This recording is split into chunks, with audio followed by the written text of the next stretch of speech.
All right, students, what we got here is a 2015 Kia. And we're gonna walk around it here together and we're gonna take a look at the damage. It's repeatedly struck like parking curbs or something. And then at one point, it's hit something hard enough that it has drove that wheel back several inches. I'll walk around to the other side in a minute, but you see how close that is? And it's kind of messed up the fender gap. I'll stop this and go around the other side so you can compare the two. See the difference? I can get 3 fingers on that side. Okay, so that's one thing that's wrong with it. Now, you can see that bend in the fender there. And it's, I don't know if you can really tell, it's kind of got a little eyebrow around the headlight here. So that's what we got on that right front fender and the bumper damage there. And we're gonna put it up in the air in a little bit and look and see what's bent underneath. Okay, a little farther back on the right-hand side, you can see that dent right there. Everything in a car, guys, is as if you were sitting in it. So the passenger side of a car is the right-hand side. Then you can see that rocker panel, this is called the rocker panel, is damaged pretty severely. This section right here is referred to as a dog leg because it kind of looks like a dog leg. Okay, on the right side of the rear bumper, you can see several scuffs, and there's some damage to the paint that won't buff out. It's kind of cracked that reflector. That may be a light, but it may just be a reflector too. And this separate lower valance has got some damage to it as well. As we make our way around the car to the left-hand side, we got a pretty good ding here and up here. It's not too bad at the bottom. And we've got a busted, door handle's busted. So we're gonna have to do something with that. And you can see this fender gap. Educated guess, the reason that's puckered out is that's what I call it, puckered out there.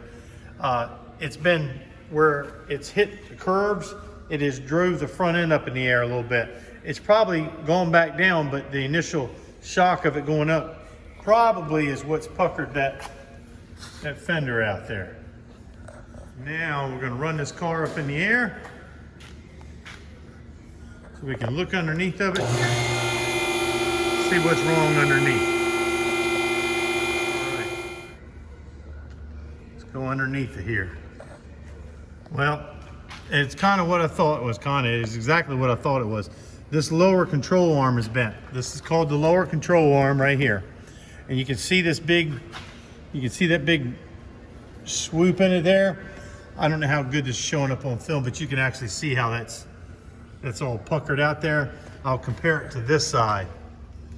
See how that side's nice and flat? See how that side's bent? So that's what's letting that wheel come back. You see how close that is? You can barely get a finger in there. So we're gonna need a lower control arm. Hopefully that's all that's wrong with that wheel being back. Well, as you can see up front here, that bumper has seen better days. And these are called splash shields. And we're missing the ones for over here. It looks like we're gonna have to get all of those. I'm probably gonna have to pull the bumper cover off to see if anything's damaged behind there. I'll give you another shot of that damage while it's up here in the air. You can see how bad it is. Okay. I'm gonna pull. These are 10mm bolts. I'm gonna pop them off. I've got my trusty red handle clip. I got a bolt bucket there to put the clips and bolts and screws in. I got a 1/4 inch drive, socket set. Just to do, I should say 75% of all the stuff we do in body shop is done with 1/4-inch drive. You remember, guys, 1/4-inch drive means that it takes the little 1/4-inch drive, that's what's called the drive, the 1/4-inch drive ratchet. Now when we get to that suspension, that lower control arm, we'll be using bigger stuff. But for right now, and most of the time, we're taking off small 10mm bolts like this. For the sake of speeding this up, you guys will be using a ratchet. I'm gonna zip it off with this little 1/4-inch impact here. I'm just gonna repeat that for all 4 of these bolts. Well, there's the bolt that came out of there. Now this should pretty much, yep, see? That pulls loose.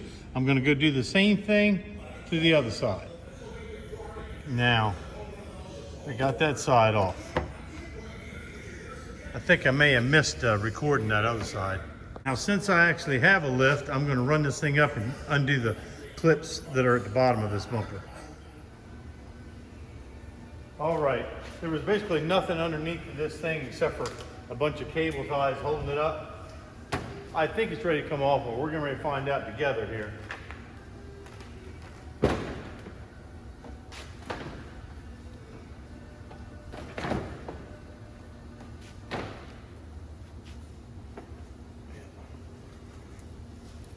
Okay, it's already had one bumper put on there.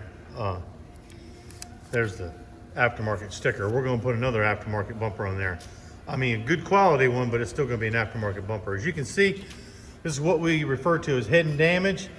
See how this fog light, all the casing's all busted. And then when we come over here, this one's being held in by a cable tie. I mean, which is fine. You got to do what you got to do to keep it going down the road. But this is part of assessing the damage. We want to make sure we're not ordering parts one at a time. We want to try and get a good parts list together so we can do one order. It's almost inevitable that you'll have to do more than one order because there's just always unforeseen things, even as you think the car's done and you're putting it back together. But I've got to find all these splash shields. These are called splash shields. They're all busted up, but structurally everything's fine. This is called the bumper reinforcement. That makes sense, right? And then over here, this piece of foam is called the bumper absorber. I know you're going to hear a lot of people complain, oh, it didn't even have a bumper. It does. This is actually quite strong. It's actually probably stronger than that bumper on that 65 Comet there, which is made out of steel. I know that sounds weird, but the way they're engineered, they're designed to kind of collapse. They're designed to fail at a certain speed and everything to keep everybody safe. But they are incredibly strong, and the foam absorbs those little parking lot little dings and everything, and it holds the shape, helps hold the shape of this bumper. All right, you can see this is the fog light where this plugs into the fog light, and you can see those wires are damaged. We're gonna have to repair those. And this kind of stuff, all this kind of stuff is we do all the time in the collision shop. That's a lot of people don't realize that when you wreck a car, it's the whole car. And as I mentioned earlier, we're going to be putting a control arm in this thing to get this wheel to sit right. And that's all your suspension stuff. So we pretty much do everything but work on the inside of that engine. Now we will pull those engines out quite often to be able to repair damage to frame rails and things that are down in here. But we normally, as a rule, don't do work on the inside of the engine. If you'll notice, this is the intake manifold. It's made out of plastic. And if this car gets hit very hard up front here, this is called the radiator support. This can easily go back far enough to where it busts or breaks that intake manifold. Now we replace those all the time. That is something some body shops will do anyway. But if not, you send it out to the mechanic shop. All right. You can see all the scuffs on this headlight. I I think what we're gonna do in this case, and I'll show you, it'll probably be in a separate video. Matter of fact, I know it'll be in a separate video. I'm probably gonna wet sand and buff that out. Two reasons. One, to save money for the customer. This isn't an insurance job. Somebody's paying for this out of their pocket, so that changes things. Two reasons. It'll save money, and plus you see how this headlight's kind of, it's hazed out. You know, some of them turn yellow. Well, this one's not turned yellow that bad, but it's scarred up. If you put a new one in here, then that one over there is gonna stand out like a sore thumb. Now, we'll probably clean that one up a little bit as well to make it look better, but we're gonna go ahead. I think the call I'm gonna make on that, because all the tabs are still in place, there's nothing wrong with it. We're gonna repair this headlight. I'm missing what's called a bumper retainer. There's supposed to be a piece of plastic here that actually holds that bumper. If you saw me take it off and I kind of popped it loose, well, there was nothing there for it to pop loose from. This is the other side. This is what I'm talking about. That bumper clips into this thing, and that's what holds that bumper there. And there's only one bolt that goes down, or goes up into that. That bumper, if you see this right here, that bumper retainer, it locks into these holes right here. I'm a body man who likes to repair stuff, just because I think we've become a society of just throw away. And I can totally fix this fender, I really can. But if you look at it really good, I don't know how much is showing up on this camera, but it is, see all these eyebrows is a little warped. It's puckered out all through here, more eyebrows. It's wrinkled. Believe it or not, this fender's cheap enough that I can actually replace this fender cheaper than I can repair it. Because you've got to figure, now we're in the school setting here, but in a body shop, it's going to be around $50 an hour to do the body work part of this. Just the body work, different rates for different things that we do. And like mechanic work is different, but as far as body work, it's going to be around the $50 an hour mark. Well, in 2 hours, that's $100. This fender's probably only about $100. And guess what? It's going to take a whole lot more than 2 hours to fix this correctly. Because the more you look at it, like I said, I don't know how it's showing up. You can see how ripply it is. So I'm going to write it for a new fender. Now, over on the left-hand side, even though this fender's got some puckers and everything in it, I believe that I'm actually just gonna go ahead and straighten this one. I think I'm just gonna straighten this one, and right now, this may change. I'm probably gonna try my best to straighten this without messing the paint up, and we're not even gonna paint this side. I know it's got a couple flaws, but like I said, to keep the cost down, I think I can push a lot of this damage out. It's called paintless dent repair. Now this is a little different than fixing dings, but I think I can massage this metal enough to save that fender. All right, now I showed you earlier in the video the damage, other damage on this car. For right now though, I do believe that I'm just gonna write up an estimate for just repairing the front end, what absolutely has to be fixed. And what does absolutely has to happen, or should I say what we actually need, is we need a new bumper, new fog light on the left-hand side. I need the splash shields down at the bottom. Definitely need a lower control arm on the suspension to get the wheel back. And since I'm gonna have it all off, we are gonna go ahead and say that we definitely need a fender. Yes, I could just get the fender retainer that goes in there, that piece of plastic that clips into the bumper, but we're gonna go ahead and put this fender on there. I'm gonna work something up and I'll get back to you guys. One more thing, definitely gotta get this handle. That's broken. What we do is, I'm gonna come inside here and take a picture of the VIN number that's going to give me everything I need to know about this vehicle to look up the parts.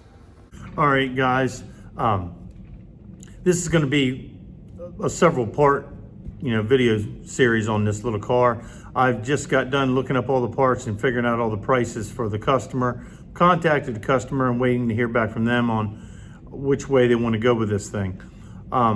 It's going to take several videos to get this done, and I'm going to keep them as short as possible. This is probably going to be the longest one, but I'm also going to probably send a link through Schoology to every one of my classes, including my freshmen, because I think that are in the rotations, that I think it's important that they see the kind of stuff that we do get to work on in here. And I know you juniors and seniors already know we do this kind of stuff, but you sophomores don't know about it, and I figure I'd let you watch as I repair this car. As soon as I can get you guys in here, you guys will be working on it as well. On a side note, in this video, I referred to that blue Comet sitting in the shop as a 65 Comet. It's not. I was getting it confused with the one that I taped up the other day, which was a 64 Comet with a 65 front end. That Comet that's sitting in there right there is a 66 Comet. It's a pretty neat car, and I'll be making another video series about that soon. I just want to keep you guys involved with what's going on in here, and I think you can learn from this. This is all real world stuff, and this is all stuff that you would be doing if you were in here. And I hope to get you back in here soon. Have a great day, guys.